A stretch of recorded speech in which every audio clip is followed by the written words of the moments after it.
Welcome my dear students, आप सभी का स्वागत है। आज हम बात करेंगे इस सेक्शन में भाषा की सबसे छोटी इकाई, अंग्रेजी भाषा की सबसे छोटी इकाई लेटर के बारे में। देखिए बच्चों, लेटर होता है क्या? ये वर्ड कहलाता है हिंदी में। तो हमें इसके बारे में बात करना है। बिल्कुल आप अच्छे से पेन कॉपी लेकर के बैठे और नोट करें, इंपॉर्टेंट चीज़ है। इंग्लिश को पढ़ने से पहले आपको लेटर के बारे में अच्छे से समझना चाहिए, उसके बाद आप आगे बढ़ सकते हैं, तब और अच्छे से आगे की बातें समझ में आएंगी। देखिए, यदि आप चैनल को सब्सक्राइब नहीं किए तो प्लीज़ आपसे रिक्वेस्ट है कि चैनल को सब्सक्राइब कर लें, और साथ ही अच्छा लगेगा तो लाइक करें और अपने दोस्तों को शेयर करें ताकि उनके लिए भी उपयोगी साबित हो। चलिए स्टार्ट करते हैं। लेटर, आखिर लेटर है क्या? वर्ण होता क्या है? तो डेफिनेशन उसका देखते हैं बच्चों। तो डेफिनेशन में क्या लिखा हुआ है? The smallest unit of any language called letter. Smallest मतलब सबसे छोटी इकाई, यूनिट मतलब होता है इकाई। सबसे छोटी इकाई, किसी भी भाषा की सबसे छोटी इकाई लेटर कहलाती है, वर्ड कहलाती है। समझ में आ गया क्या? ये जो डेफिनेशन है, डेफिनेशन मतलब होता है परिभाषा। The smallest unit of any language called letter. सबसे छोटी इकाई, किसी भी भाषा की सबसे छोटी इकाई वर्ण कहलाती है। इसका एग्जाम्पल के थ्रू देखते हैं बच्चों। एग्जाम्पल में और अच्छे से समझ में आया हम वास्तव में इंग्लिश में किसे बोलते हैं, लेटर। देखिए, कैपिटल लेटर और स्मॉल लेटर दो हिस्से में बांटा गया है, जिसमें से लेटर जो है A B C D E F G H I J K L M N O P Q R S T U V W X Y Z. ये 26 अक्षर होते हैं, ये 26 वर्ण है, 26 लेटर है, 26 लेटर होते हैं बच्चों। ये मैं कैपिटल लेटर के जो साइज है कैपिटल में लिखा हुआ हूं। उसी तरीके से आपका इसका दूसरा फॉर्मेट होता है स्मॉल लेटर में, मतलब छोटे अक्षर। कैपिटल मतलब होता है बड़ा अक्षर, स्मॉल मतलब होता है छोटा। तो छोटा अक्षर में देखिए बच्चों, इसका जो लेटर है वो इस प्रकार से होता है A B C D E F G H I J K L M N O P Q R S T U V W X Y Z. तो इस प्रकार से ये कैपिटल और स्मॉल लेटर का ये फॉर्म हो गया बच्चों, किस प्रकार से हम लिख सकते हैं। तो यही है ABCD से लेकर ए से लेकर जेड तक जो लेटर है उन्हें ही हम लेटर कहते हैं। इन्हीं अक्षरों को हम वर्ण कहते हैं। ये आपको अच्छे से समझना है। आगे बढ़ता हूं। इसे हम दो भागों में बांट सकते हैं। दो भागों में कौन कौन से भागों में बांट सकते हैं? पहला भाग कहलाता है वॉवेल्स, जिसे हम स्वर कहते हैं, और स्वर के अंतर्गत हमारा 5 वर्ण है जिसे हम हिस्सों में बांटे हैं, वोवेल्स के अंतर्गत रखे हुए हैं। पहला होता है ए, दूसरा होता है ई, तीसरा होता है आई, और चौथा होता है ओ, और अंतिम हिस्सा होता है यू।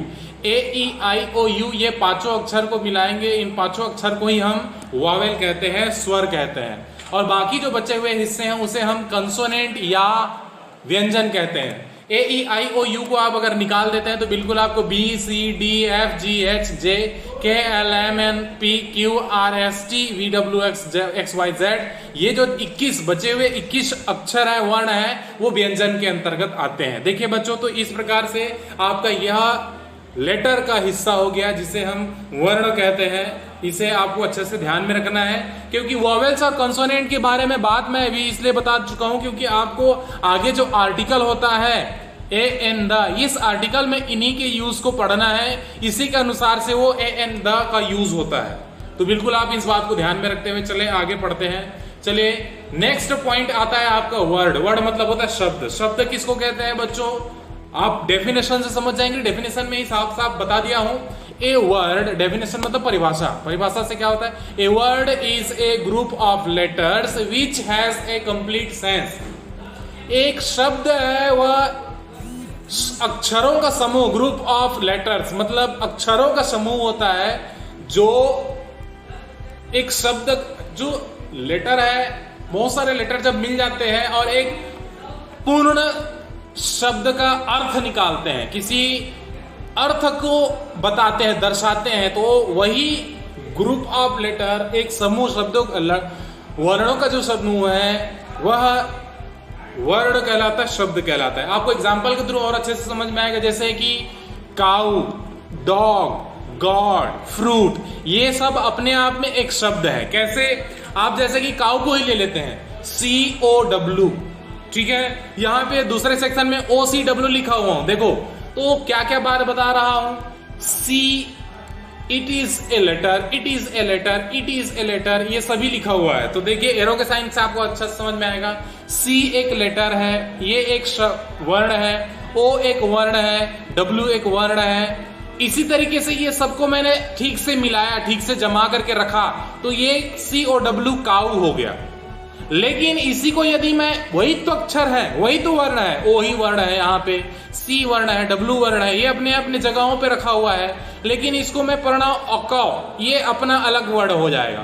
तो कोई शब्द तभी शब्द कहलाएंगे जब इसका कोई अर्थ बनता हो। तो इसीलिए एक काऊ का अर्थ होता है गाय, तो इसीलिए इसमें लिखा है दिस इज ए वर्ड, ये शब्द है। This is not a word, लिखा तो है वो लेटर, लेकिन इसको साथ में मिलाया तो इसका कोई अर्थ ही नहीं बन रहा है। इसकी वजह से यह कोई भी शब्द नहीं है, हम इसे शब्द नहीं मान सकते। तो इस प्रकार से वर्णों का समूह शब्द कहलाता है और इस प्रकार से यह दिखाई देता है। आगे बढ़ता हूं तो बच्चों सेंटेंस में आता हूं। सेंटेंस क्या है? सेंटेंस का अर्थ होता है वाक्य। एक वाक्य क्या होता है इसके बारे में डेफिनेशन में देखते हैं। सेंटेंस मतलब वाक्य। वाक्य का वास्तव में परिभाषा क्या है? A sentence is a group of words which has a complete sense. देखिए अब आया ग्रुप ऑफ वर्ड्स, मतलब वाक्य किसको बोलेंगे? शब्दों के समूह को हम वाक्य बोलेंगे। जैसे इससे पहले वाक्य की शब्द किसको बोल रहे थे? वर्णों के समूह को मैं शब्द बोल रहा था। अब आया सेंटेंस, तो यहाँ पे वर्ड के समूह को, जो शब्दों के समूह को मैं वाक्य कहूंगा।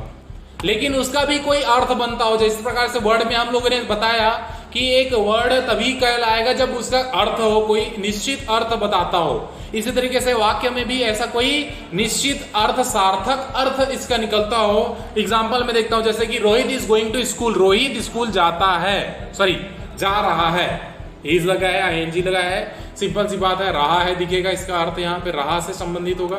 तो रोहित है, स्कूल जा रहा है, ये इस शब्द से पता चल रहा है कि रोहित है, कोई लड़का है, वो अपना कोई काम कर रहा है और कहीं जा रहा है। तो यह एक वाक्य कहलाएगा बच्चों। तो इस प्रकार से इस वाक्य के दो जो पार्ट होते हैं, चलिए आगे बढ़ता हूं मैं। इसे दो हिस्सों में बांटा गया है। कोई वाक्य है दो हिस्सों में बांटा रहता है, एक होता है सब्जेक्ट और दूसरा हिस्सा रहता है प्रेडिकेट। सब्जेक्ट मतलब होता है उद्देश्य और प्रेडिकेट्स मतलब होता है विधेय। तो चलिए आगे बढ़ता हूं मैं। सब्जेक्ट किसको कहते हैं? जिस व्यक्ति या वस्तु के विषय में वाक्य में कुछ कहा जाए उसे सब्जेक्ट कहा जाता है। जिस व्यक्ति या वस्तु के विषय में वाक्य में कुछ कहा जाए उसे सब्जेक्ट कहा जाता है। और वाक्य का सब्जेक्ट कोई भी नाउन या प्रोनाउन होता है। नाउन जैसे कि हम लोग पहले पढ़ चुके हैं, नाउन मतलब होता है any name of any person, place और एनीथिंग। किसी भी व्यक्ति, किसी भी स्थान, किसी भी जगह, किसी भी वस्तु के नाम को हम नाउन कहते हैं। प्रोनाउन ही, शी, इट, ये जो शब्द है वह, यह, ये सब शब्द है वो प्रोनाउन, यही कर्ता होते हैं, हमारे सब्जेक्ट होते हैं। यही वस्तु की बारे में बात हो जाती है तो यही सब्जेक्ट कहलाता है। किसी भी वाक्य में यही हमारा सब्जेक्ट होता है बच्चों। आगे बढ़ता हूं तो प्रेडिकेट बताता हूं। प्रेडिकेट मतलब होता है वाक्य में व्यक्ति या वस्तु के संबंध में कोई जो बातें कही जाती है, किसी भी व्यक्ति या किसी भी वस्तु के बारे में कोई बात बताई जाए, वह कहलाता है प्रेडिकेट। ठीक है बच्चों, ये प्रेडिकेट कहलाता है। एग्जाम्पल में जैसे कि मैं बताता हूँ, रोहित इज गोइंग, अभी इससे पहले देखे थे एग्जाम्पल में कि ये सेंटेंस है। सेंटेंस का दो हिस्सा बताया मैं, एक सब्जेक्ट होता है, दूसरा होता है प्रेडिकेट। देखिए सब्जेक्ट किसको बोल रहा हूँ, प्रेडिकेट किसको बोल रहा हूँ? जो करता है रोहित, इस वाले हिस्से में Rohit is going to school में रोहित है वह सब्जेक्ट है, is going to school Rohit है। इस वाक्य में किसके बारे में बताया गया? रोहित के बारे में। तो ये क्या काम कर रहा है? रोहित है वो काम कर रहा है, तो यह सब्जेक्ट हो जाएगा। और रोहित के बारे में जिस हिस्से में बताया गया जा रहा है, इज गोइंग टू, वह कहाँ जा रहा है, क्या कर रहा है, तो वो कहलाएगा प्रेडिकेट। तो इस प्रकार से सेंटेंस दो हिस्सों में बटा रहता है। यह हमारा सब्जेक्ट प्रेडिकेट। ये 9th क्लास का ग्रामर का टॉपिक है बच्चों, इसको ध्यान में रखें, नोट करके रखें, आपके भविष्य में भी काम आएगा। आप 6वीं क्लास में पढ़ रहे हैं तो इससे भी आप जानकारी रखें ताकि आपको आगे काम आ सके। ठीक है, तो आज के लिए इतना ही वीडियो आपके लिए कंप्लीट करता हूं बच्चों। अच्छा लगा तो शेयर करें, बिल्कुल आप चैनल के सब्सक्राइबर नहीं है तो प्लीज़ सब्सक्राइब भी करें। और रिक्वेस्ट है प्लीज़ पढ़ाई में ध्यान दें। ठीक है, आज के लिए इतना ही। Thank you very much.